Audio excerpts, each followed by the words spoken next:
it's not replacing humanity, this technology or these personified versions. Yeah. It's augmenting. It's a new kind of like work partner or friend or something.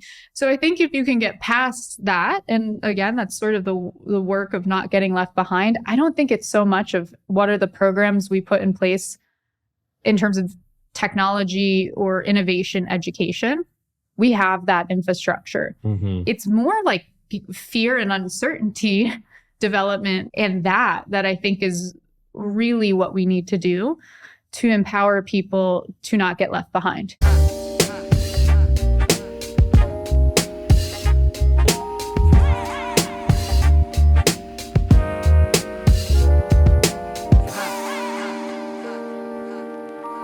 All right. Well, I want to welcome the fabulous Sam Rad to the Entrepreneur Studio. Thank you. Yeah. Thank you for having me. Yeah. Thanks for coming. I know, you've spent a lot of time across the world speaking about some very interesting things that you'll talk to us about today. Yeah. Yeah. Happy to share it all. I'm happy to be here. Yeah. In the center of the United States, like back home. It's good. I think I circumvented the globe this week. Absolutely. Here I am, back in the middle. Back in the middle.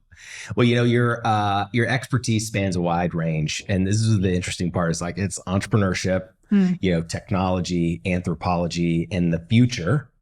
Maybe kind of like share how these, different interests kind of intersect for your work and how you kind of made these connections to make it a career.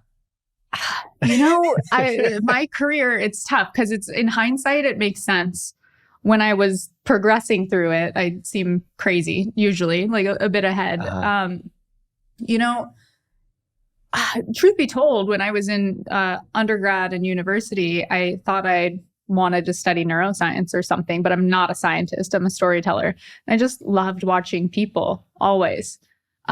So it made sense for me to find a discipline to study academically that involved like professional people watching.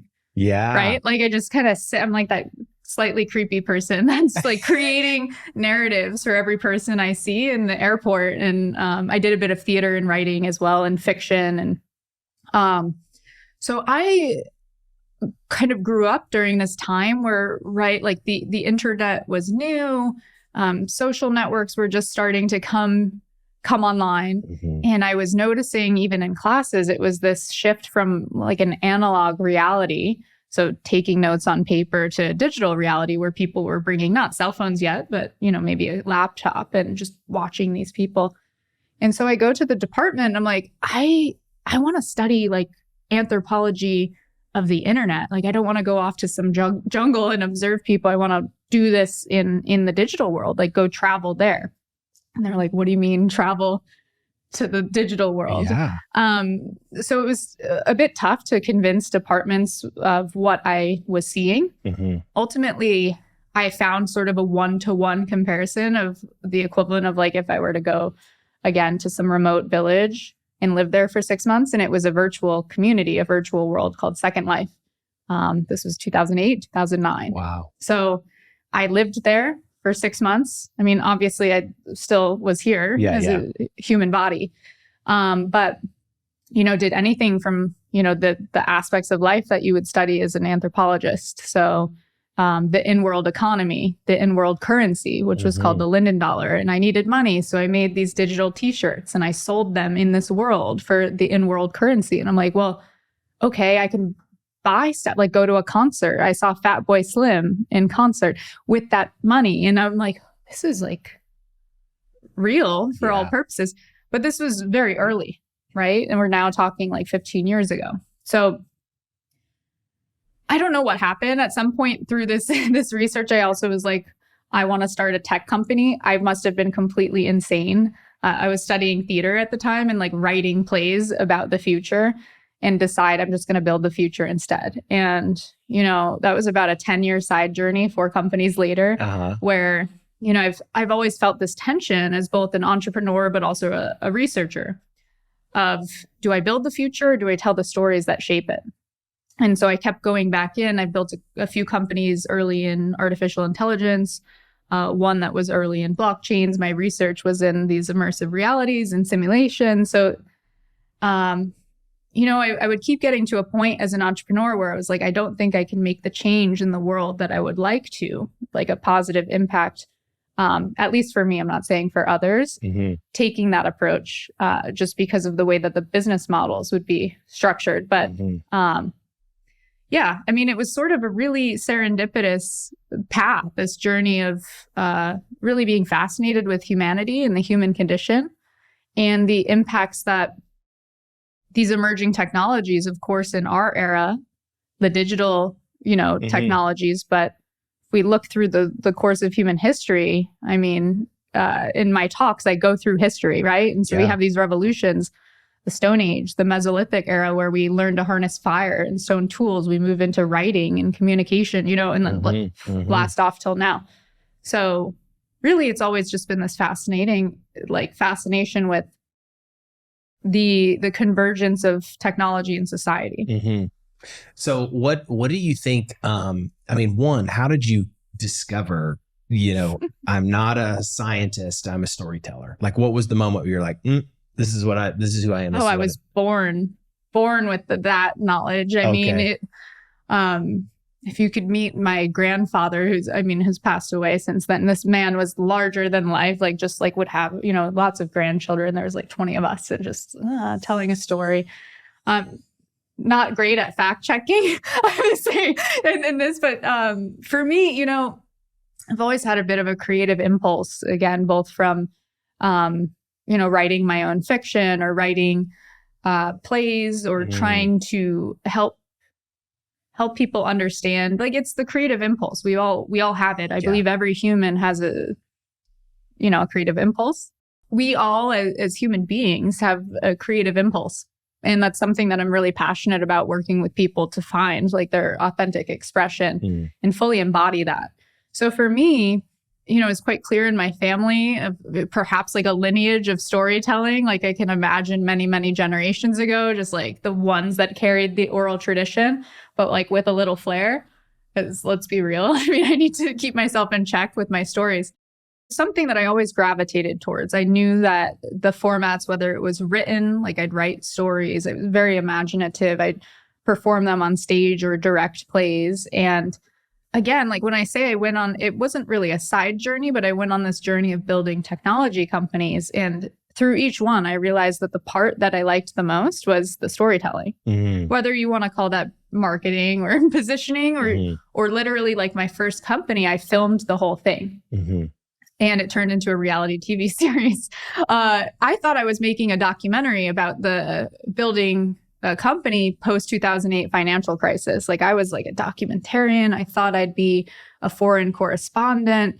I thought I was going into journalism. Next thing you know, I'm building companies and documenting them. So again, it was a series of smaller insights of seeing really where my own impulse was. And then also knowing that my role here, again, because I do believe we as individuals have sort of a role of service to humanity and societies. And when I realized I could make a bigger impact on shaping the future by telling stories that empower people to build that future and then releasing it freely. So instead of me trying to own that very small swim lane, either by building a company or investing in a company or advising it or consulting, but actually just freely giving and empowering others, that was it took a lot of personal development work and non-attachment stuff because we, want to kind of own and control. Yep.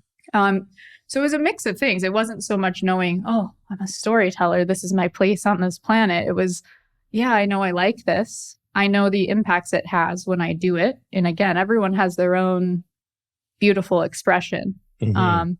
But for me, there was also a bit of tension where it's I do this, but then how do I own or control the process? And letting go of that was, I think, the point for me where I realized I was able to have a bigger impact on empowering others as opposed to necessarily empowering my success and my journey. Yeah. I had to let that go.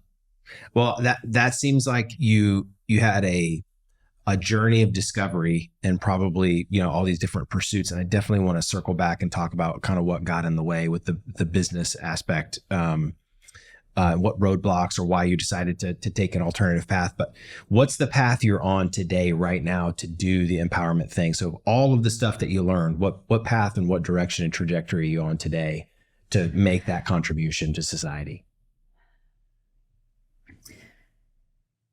It's going to take on a lot of forms. And I've again, as a linguist, as a storyteller, I think the power of words are incredibly powerful. So I'm very selective of how I try to describe this. I've categorized it as meta-media, so beyond multimedia, to capture not only formats of storytelling that could be traditional, let's say written or spoken, or video formats, or immersive experiences, so like virtual reality, augmented realities, but actually things that go beyond it in the ways that I work with people. So kind of, I've been known to run events on stages that are kind of involving different frequencies of sound and music, and in ways actually like almost like a guided visualization to share in collective envisioning of the infinite possible realities we can shape for the future and aligning to one.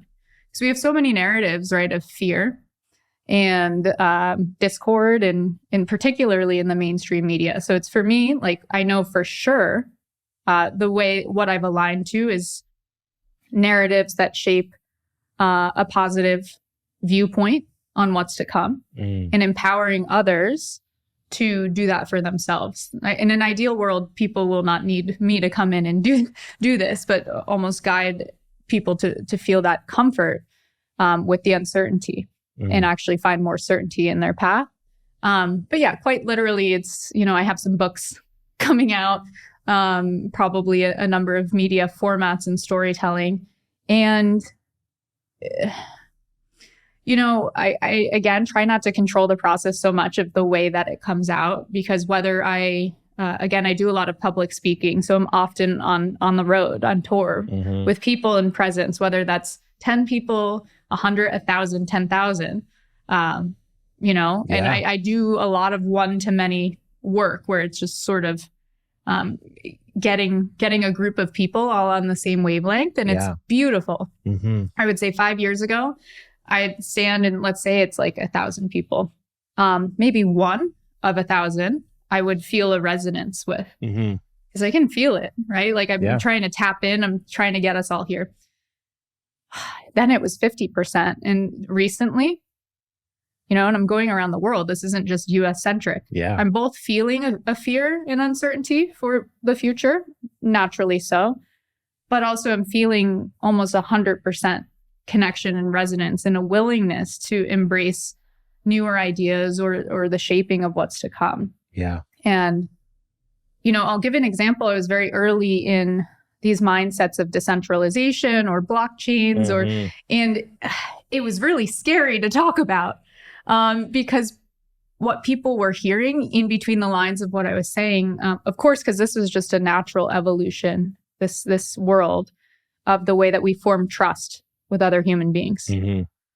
So again, as an archaeologist, anthropologist of both past, present, and future, in the past, we were analog, we were face-to-face. Yep. Right? So if you sold me something, I'd give you money, or I have a ledger with an IOU. I know where to find you and deal with it if something goes wrong. Then we move into this globalized context where we now have trust proxies, right? Institutions, banks, governments, education systems. In 2008, I think was kind of a very big example of seeing some gaps in that system. I'm not saying there's not a place for that system, just saying that it was clear there were gaps. And we see it across the board. Yeah, when they're shaking, everybody's shaking. Yeah, everyone was shaking. And then you're seeing, let's say, even media or social media, and then distrust of things like fake news. And then starting to see it now as we've evolved technologically, and we have things like artificial intelligence, deep fakes, clone. You're like, what do I trust? Nothing. So, blockchains or the Bitcoin white paper, written post 2008, so 2009, around this time, it was an early response to saying, okay, that these institutions or trust proxies don't make sense. We need an alternative. But that wasn't the end. So I was talking about it. People are like, who's this crazy person saying like, there's going to be things that come next, new business models, new ways of forming this community, this trust. People are there now. So now I'm focused on what's next because there's no end game. Yeah. But I think there's just deeper, like it's got to evolve. Like one of the things that I think is really interesting about the what happened is there was sort of a behind the veil. These institutions, everything was sort of behind the veil. You couldn't see past the glass, right? And blockchain brought everything, sort of like you could go look. You know what I mean? Yeah. And I'll give an example that's like very resonant for me at this moment. And I think will probably make sense to a lot of people. Intellectual property, right? So even there's like my likeness, hello, my voice, my being, my writing, all of this stuff as a storyteller that is like put out into the grand abyss. And so we have entire institutions, legal systems, protocols, patents, trademarks, these systems in place that make an assumption about the idea of private property or ownership. But they did not account for the fact that tomorrow, if someone wanted to take this podcast and take my voice and take my likeness and make 100 other podcasts and then draft a book based on our conversation to sell back to me a day later, and then make a whole TV series, AI generated right away. And again, this is happening now. Oh, yeah. Like, right. As you, it didn't account for that. So for my own thing, and again, as I already told you, I've learned to kind of let go with non-attachment. But when I think of the ways that companies are formed, we've built entire business models around it, entire companies around these mindsets, and they simply cannot, that doesn't work anymore. Or we need to change the regulations or the ways that we think about it. These are the kinds of things that I'm thinking about. It's not in some destructive manner saying, oh, do away with traditional institutions. There's a place for all of them, and there should be. But it's also that all of us on every level of society, individuals, collectives, institutions, governments, groups of governments, need to also be thinking about the accelerating and radically shifting landscape that we find ourselves in, and recognize that maybe these models don't work. So again, IP or non-disclosure agreements, right? I signed these contracts over many, many years building businesses. I'm a business person as well, an entrepreneur. I'm fairly aware of how contracts work. And intellectual property, have a number of patents, managed legal teams. And I'm sitting here and I'm like, I won't sign this. Doesn't make sense. How does it make sense? When a concept is tomorrow, like ChatGPT has been trained on the collective intelligence of all of humanity, and language that I'm using is probably used by 10 million other people because they've been fed the same thing and we've fed it the same thing. How do I sign this contract? And then people think I'm crazy and they're like, how dare you? But I think, I'm the person that will say the things that we're thinking. That's my role. If I can do it in a way that's a little bit more gentle through fun stories. I tell whimsical stories often.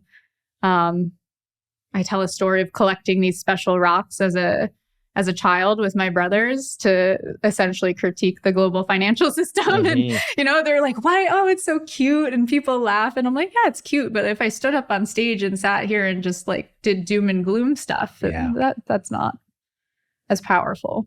I think one of the things that you talked about is, you want the mark you wanted, or maybe not even the mark, but like the contribution you wanted to give to the world and what you felt like, I'm just going to say maybe a part of your purpose. Yeah.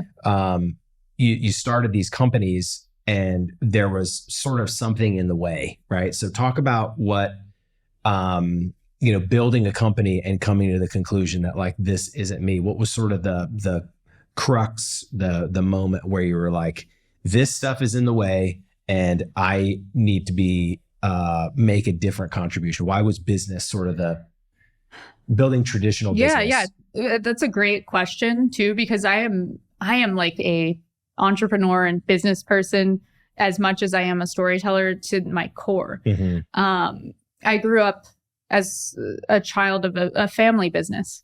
So multi-generation, immigrant to the country, built business, pass it on to the kids. They expanded it before to my generation that was done. And I grew up with this mentality, of a fairly traditional way of building things, of scaling a business. My dad, who's given me a lot of business advice, right, is more like couldn't comprehend the idea of investors.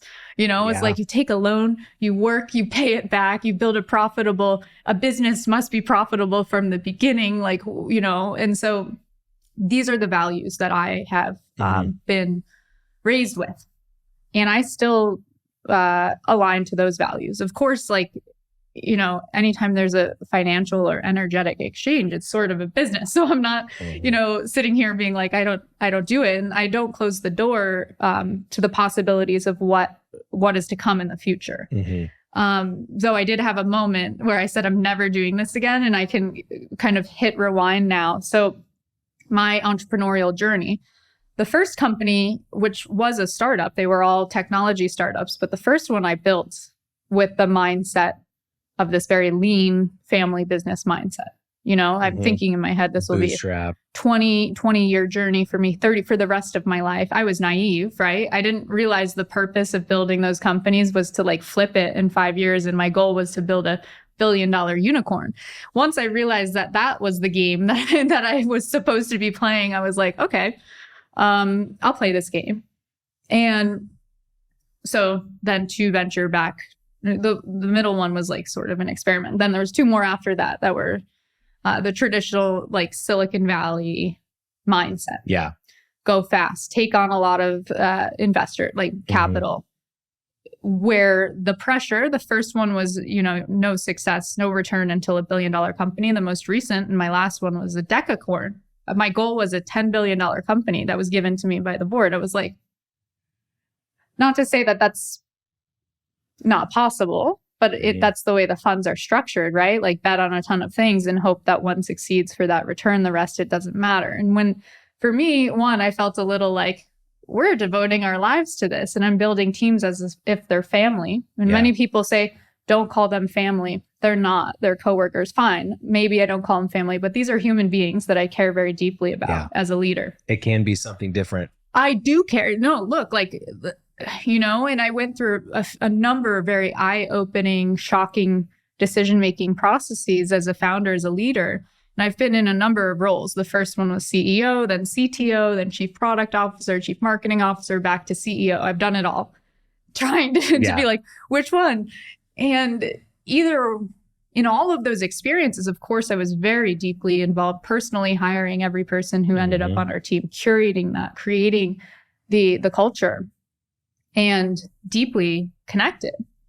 And the second to last one, we went through what I wouldn't say a hostile takeover, but the natural course of a company shifting, and went through laying off most of the team, with me being the last to go because I was standing for something different, and it would have been unhealthy for the new culture they were building.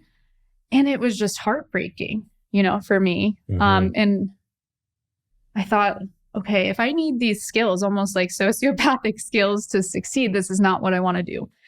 And this was also around the same time where I was realizing there were different models, whether you're just building a sustainable business with the values that had been instilled on me, like a family business. That doesn't mean you can't scale it and make it a massive company. Or new models that I had been researching, again, in the blockchain or Web3 or decentralized space, which I was always way more interested in the idea of community and organizational development from that space than the currency.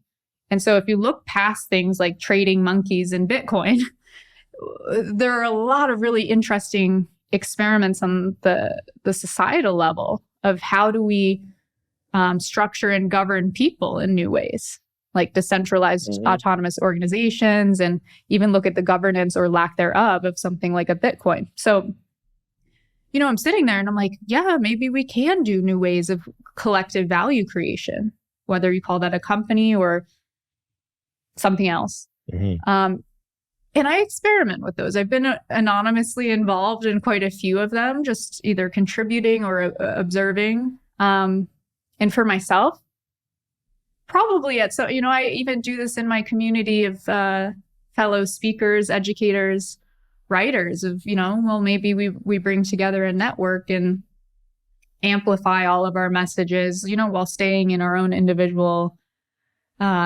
areas of interest, but also building sort of a collective. And what is that? How do we structure that both legally, like within the existing system, but also, what are the protocols in place to, I don't know, like share value, attribute rights to something, send payment workflows. So again, my door is not closed to collective value creation with other people, companies, entrepreneurship. My personal belief system is that the model, this very like American startup Silicon Valley thing, I don't know if I should say it. I'm going to say it out loud, I guess. This is the first time that I'd say it, is I don't think it's going to work anymore. And I think we've already seen these trends playing out, and it might just be another cycle, but placing big bets on things and just expecting returns in that asset class. I'm not knocking on entrepreneurship. I think that's the lifeblood of this country and many other countries. And we need to absolutely find ways to support entrepreneurs. Yeah. That is would say my number one focus on how we will kind of make it through these transitions that are coming, both technologically, perhaps geopolitically, and more. But there needs to be new ways to support entrepreneurs and entrepreneurship and innovation. You're talking about the investment models of angel to venture backed to private equity. You're talking about that kind of stuff. Yeah. I don't have here's the plan and this is the new model. But there needs to be a different model. Just for the well-being of people as well. I think it stifles innovation and creativity. Especially when if you're thinking of it from an investor perspective, of I'm placing bets on 100 companies, one will succeed. I want a proven model. I'm not going to place a bet on something completely out there and crazy. I'm not going to place a bet on a team that's innovating with some new organizational structure. I'm going to do what, let's say, the past 20 years. Okay, there were all of these. It was Uber for this, the rideshare, totally. That whole economy. And I talk about in many of my talks where that came from, right? It was the opening of data, geolocation data and Google Maps. But that was a 10-year process where it was so easy to place bets on Uber for toothbrushes. I don't know, literally just fill in the blank, or same thing with the subscription box model. And that came about just because advertising was cheap on social networks. As soon as the Casper mattress was the first sort of one, I think, that they were doing these things. And I think that's helpful to take an innovative idea and then scale it. I don't think it's necessarily, I think we're missing out on finding a way to support things that are different. Yeah. And we're going into an era, which I call the age of acceleration. I won't say I coined it. I would say, actually Thomas Friedman used this sort of language in 2007 in a speech. So I try to cite where I can, though I haven't found who's said this is where we are. Who's the source, the actual source, originator. The collective consciousness zeitgeist. But it's taken me 5 years really to try to create a bucket for this progression that we find ourselves now. If it was, information age before that, industrial revolution before that, again, I go through history. And I also have a few that are coming next that I reveal, behind closed doors or here. It's just sort of this moment that we find ourselves now where it does feel like that point on the exponential curve where the convergence of these technologies, particularly like of the moment, this discussion around artificial intelligence, right? But also fresh writer strike and everything. The supercharged energy when you start talking about like quantum computing and the fuel on that fire. And then again, things like my research, immersive realities, where like there could be 5 of me doing 5 different things in different places right now. This starts to get a little, I would say, destabilizing for people, and certainly for the structures we have in place. So again, in order, it's so easy when let's say like we'll close a talk and I'm like 3 takeaways for the future, like adaptability. We say these words. We say adaptability. This will be the fastest anyone will ever have had to adapt to human existence. Every day. Yeah. There is something, it's like, something that might have taken 10 years. It's now 10 days, could be 10 minutes. And again, I'm telling you, I could be doing this right now and this is going to the cloud and I am going to listen to a Spotify song because I love music. And there will be a song that is generated with lyrics based on this conversation that's tuning into my, like, the feeling that it thinks that I'm having. And like, how do you live in that reality as a human being? How do you build businesses in that while also being empathetic to the world that we're in and this feeling of moving quickly without completely just either shutting down or giving up? Because that's not the answer. But we need to, let's say on a macro level, support structures that account for this and support adaptability, both with entrepreneurship, like not placing bets on proven models. Proven models will not work. So for me, I think proven models that may not, you can't really count on them in the future. Right? Can't count on. There are new models emerging. Yeah, so it's where to look at those new models, but also to support with your own process, the work, the almost personal development. I like to tie in a lot of like the personal development with leadership because it's important. If you don't start with here, self and center, how possibly can you do that with a team or again, like beyond? And a lot of the people I work with too, again, groups, whether it's on a stage or in a leadership team or a company, is really focused on that and just developing the skills and the confidence in oneself to be able to navigate and trust that,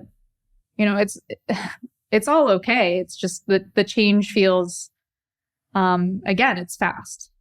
So I think it's this, I wrote it down in my journal the other day when I was like, after I had just done like a really intense, I'd say, workshop with people. And again, my work comes from a place of positivity and optimism. I don't need to go in and instill fear that exists. Everyone I feel it and transmute it to optimism. And again, hope to empower people to change fear into opportunity.